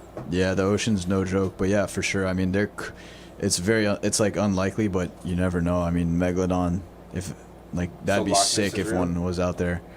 Like that would be like the ultimate thing. There's actually like people who say they've like seen them, like very very known divers say they've seen like megalodons and stuff like that. Really? Yeah. Like just very known scuba divers. I really want to. They said they've seen them. That's what I'm saying. Yeah, It's I easy can't to remember read the name of the fucking guy, but there's a dude who said that he was diving off the Mariana Trench or whatever, like the deepest part of the ocean, and he was scuba diving with pilot whales, which pilot whales are like whale. I mean, they're a big animal, and a shark came up and just ate him, like just bit one in half. Which the crazy thing is, like makos. If you look at makos, a mako shark can get up to like almost a ton, like 2,000 pounds. Some of them, like huge sharks, and they will intentionally hunt dolphin, and like they constantly have to be eating. They'll easily take a dolphin, a seal, all sorts of stuff. So if you think of something that can take a pilot whale, I mean that's either a really big great white or like. Well, there's that big great white. Was it like deep blue or whatever they call it? Yeah. Like that'd be dope as shit. Like there's that video of like the diver coming up and like high-fiving it. Like I would do that. Yeah, Do that's a that all big day. shark. That's a very big shark. Like I want to swim with a whale shark. That's what I want to do. Well, yeah, you could do that in the Atlanta aquarium. Yeah, no, I'm saying in the wild. Fuck the aquarium. Yeah, I would love this. Like, I I've love. been to the Atlanta aquarium though. Like, It's kind of sad. Have you been I'll- there? No. Yeah, don't ever go. I've there. never been, Don't go. but there. I've been out. Like, I've seen dolphin, like just paddleboarding off of Del Rey. I've Yeah, seen yeah. dolphin. I've seen Man, right? sea turtles. Like Yeah, there's some nice ones out huge there. sea turtles. I've seen sharks, though I can't tell what kind they are. I could just say, well, that was a dark gray. That one was like a light sandy color. So like, I don't know Yeah, what yeah. kind they are. I just You ever seen a manta ray? yes. Those are like the coolest. Yeah, ones. Manatees. I've seen manatees out there. Yeah, I and that's actually just me saw a manta ray. paddleboarding no more than 100 yards. 100 yards Yeah. off the coast. So imagine Yeah, what yeah. else is out Oh, yeah. there that we can't see. Yeah, I remember, lots of stuff. Like That's- last year, I was on a condo, and I was overlooking the water. This is like a Saturday morning, and I'm looking. There's a couple of people like sitting there. I'm like, and I have a photo. There's just like a little shark. Had to be like a good like 4 or 5 footage, just swimming. Like had to be within arm's reach, and these people had no fucking clue. No way. No That's fucking funny. clue. And I'm looking at this from like the 23rd floor. I'm like, oh, those people have no fucking clue. There's a shark right there. That's so And, funny. like I'm too high up to be yelling at them, but you When just I see, was- like, "Drrrr." When I was in like high school, I walked across the Lake Worth Bridge Yeah, yeah. and I saw a school of manta rays. Yeah. That was just like, it was just amazing to see. So it was like off the pier, probably. Yeah, that's really No, rare. walking over the Lake Worth Bridge. Like I looked over Right. and I watched this school, I've like seen them like at the almost like a inlet. bird flock, like a flying V. Yeah. I've seen Have them at the you inlet heard? jumping. Here's something for you guys. There's supposed to be some kind of water monster that lives in Lake Worth between where what's that where the key lime house is and Lake Worth Bridge. There's supposed to be some kind of like water something that they don't know what it is that like follows boats and like What does does all it kinds do? of shit. What's that? What does it do? Like, what is it? They don't know. They don't Google know. this bitch real quick. They Hold don't on. know, but it's like a local kind of like Myth, it's our legend. local myth, like our local Loch Ness monster. But Yeah, like yeah. it's Probably like a giant pool of it might be or- you know what it probably is, probably some big fucking gator or something. Yeah, I mean, it could be like so many things. The crazy thing is, like, I mean, there's tiger sharks in this area. I mean, there's all sorts of I know crazy that stuff. they have them off of two Georges and Banana Boat in Boynton Beach. The tiger sharks? There's like little sharks there. They're like, yeah, don't go in there. Yeah. They have muck monster is what they call it. I told you. Muck monster, Yeah, really? muck monster. Let me see. Let me pull up this article and see what this guy's all about. We'll probably wrap it up in a couple of minutes here. This mysterious serpentine creature was captured by shocked Serpentine. eyewitnesses on videotape as it slithered just beneath the surface of Florida's Lake Worth Lagoon. I guess someone's got a photo of it. Serpentine. I mean, it could have just been a big like, Could have been Well, a it's, big been, ass it's snake. supposed to be. python. It's supposed to have been there for years. that's crazy. All right. Well, I guess there is something that we'll have to. We'll have to go and We'll further go out. I explore speak. that. live I podcast. speak nothing but truth. All right. So, let's go into the real nitty gritty of this. How do you survive an alligator attack? Play dead. He told you. Yeah, if Play you dead. if you're actually bit, basically just fully relax your body. You don't want to struggle at all. No noise. Yeah, you want to just basically like act dead if you're actually in its mouth. If you're not in its mouth yet, the key is to stay calm. If it's coming at you like on the surface, say you're like wakeboarding like you were, Right. and there's just one, coming at you on the surface, what you want to do is you want to duck under it. If you just duck under the water, it's like For gators- Where the fuck did it go? for gators, when something ducks under the water, it means that they think it's gonna hit them first. So to them, that's like a surprise. Like sometimes gators, what they'll do to each other, one will be on the surface, one will come up from underneath and just like boom, Right. grab it from underneath. So if you get underneath it, that's good. If you get underneath it and it still is coming towards you, you get under. You want to avoid all contact as much as possible. If it's still coming towards, if you get underneath it, pop up somewhere else, and it comes towards you again, what you want to do at that point is slowly try to kind of make it back to your boat, and if it's just really keeps coming out at you, then you just do the like grab thing, but don't do that. Don't go straight for the throat right Yeah, away. don't do So that. give him the If goozle. I'm backing out, Don't give him the goozle. out, am I keeping the eye contact and backwards going out? Yeah, but the thing is honestly, a gator would almost never like come after a person, because a gator at the surface, if you swim at it, it like goes down. Right. Hey, For dude, the most haven't part. you ever seen Happy Gilmore? You drop the fucking elbow on Yeah, it right. People's elbow. and give Okay. that eye to Chubbs McGee. Question number 2. How do you survive a shark attack? So the shark attack is just basically you want to get under eye contact, and just make like noise, and so the noise I make is like a Blow machine bubbles. gun. It's like Right. like that, like Right. really, I wonder what they really think it loud. is. And Probably you farting underwater. it's just a noise that they don't hear naturally. You know, it's like pa pa pa pa. To them, it's like what the, you know, they have very good hearing, and it's not something they hear, Right. and it really distracts them. So that alone should be enough to get you out of the situation. If it keeps like persisting and persisting, Fucking Michael Jordan, that shit.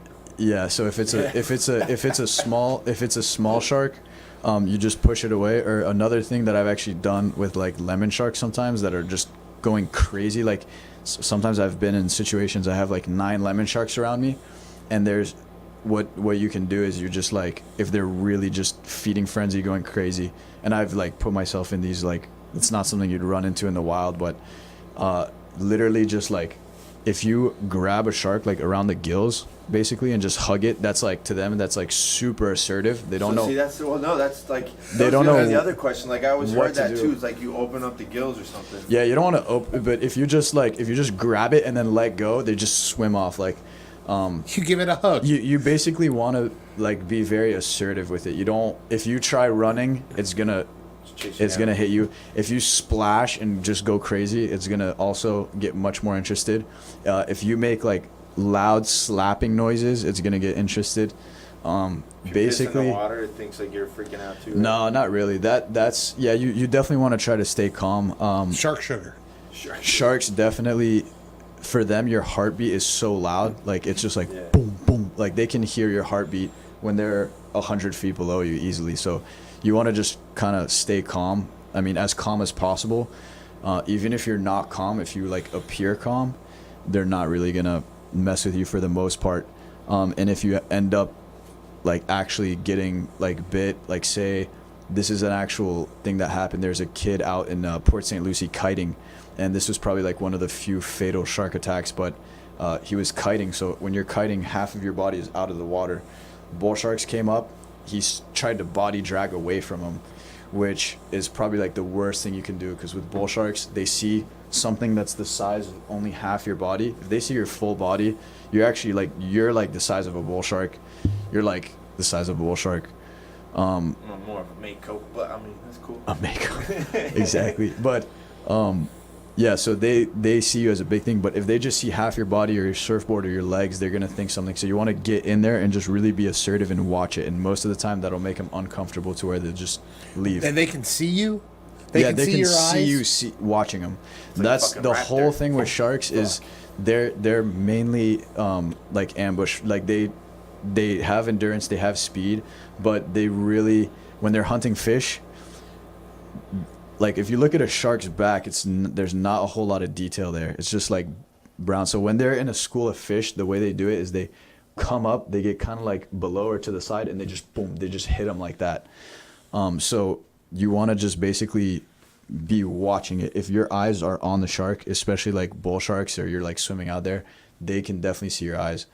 And then with that kiting incident, if you're ever kiting and you come into a contact with a shark, what you want to do is you want to slam your kite as hard as you can on the water, because what that's going to do is it's going to make them go towards the kite, and then you just want to be able to relaunch it, but you just want to chill there and get your whole body in the water, Right. and just have your kite like right there, Ready to go. very, very slowly, just kind of like go towards your board if your board is wherever, and just do everything very, very slowly and concise. If you just start freaking out and trying to get away from them, one's going to bite you, and once one bites you, it's just like they're going to go crazy. So you just want to do everything very slow and concise, and just really be assertive. Right. And if you do that, I mean, honestly, like the chances of that though are like, you know, very low. Watch. Like I put myself. There's gonna be like a shark attack. I put myself in these situations like every day for the last 4.5 years, and I mean, I've had like only a handful of times where like stuff has gotten like sketchy. What do you mean by sketchy? Like how sketchy? What's the sketchiest?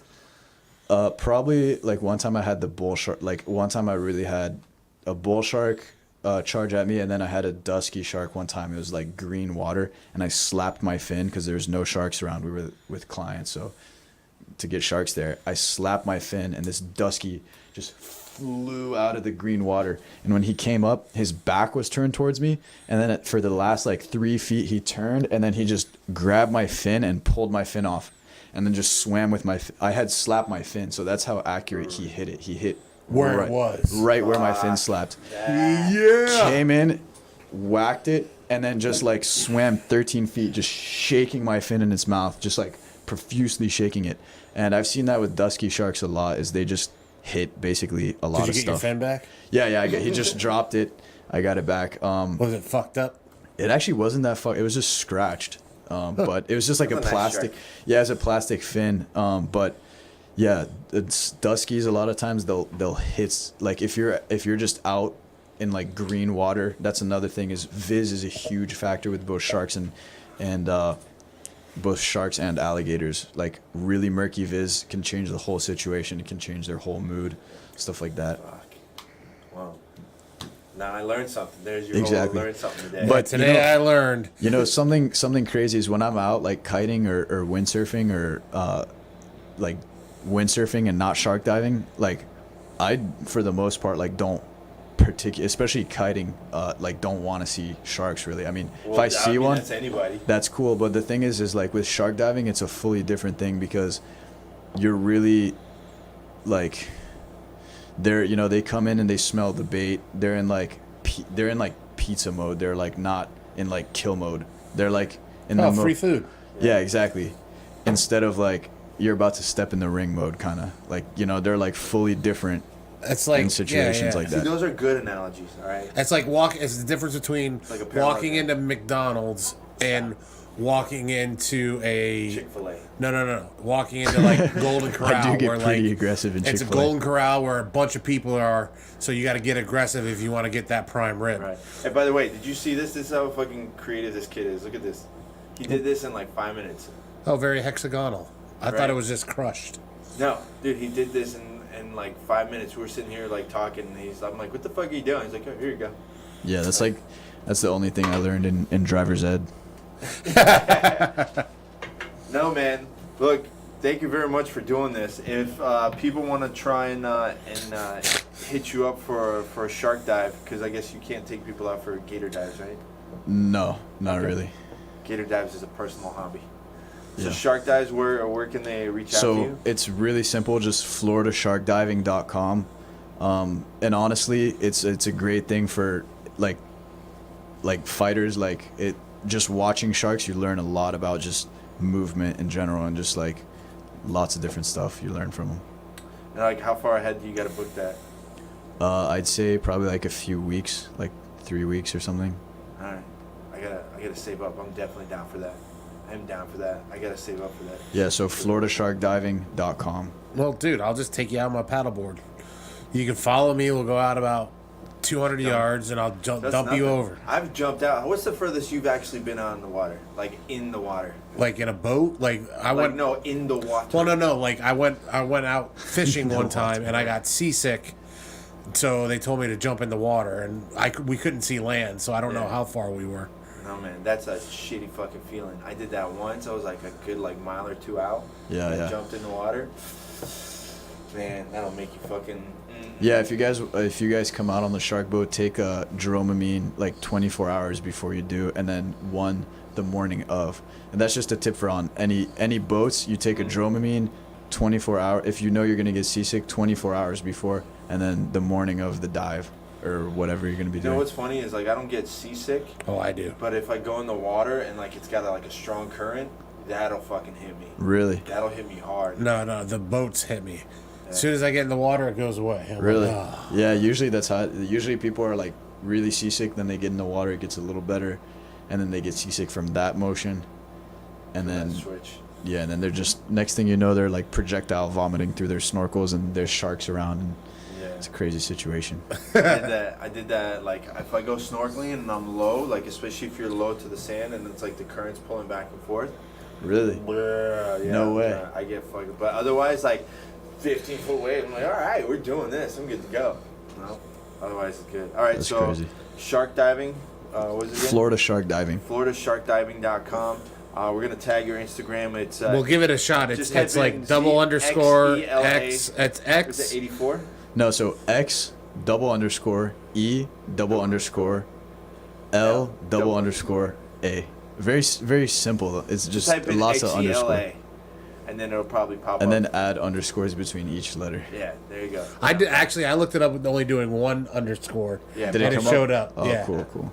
So make sure you follow Alex. Check out some of his prints. We're gonna take a couple more photos with this stuff. So the ones that he's got for sale, definitely, I'd say pick them up. Like I said, from one photographer to another, these shots are fucking amazing, and the quality of the print is definitely pro and outstanding. So you definitely pick one up if you get a chance to. Thank you, Alex, for doing this. Yeah, thanks for having me. This was I awesome. appreciate it. We're definitely going to get you back on here for some more stories. Follow Shawn at Gorilla Boy BJJ. And follow the podcast at Jiu-Jitsu Radio. And follow me at Sunder Marketing. If you like the podcast, please go ahead and share it. Follow Alex. Follow Shawn. Giggles. Follow me. Make sure you check out all of our sponsors. Big shout out to Choke Aloha, Jiu-Jitsu Soap, Giraffe Choke, and our good peoples over at Nomad. You want to throw that up on the camera? I did. I just did. I was showing them 50 Give 'em a years of shout out. Stoke. Yeah, it's 50 years. Shout out to Nomad. So thank you very much, and we'll catch you guys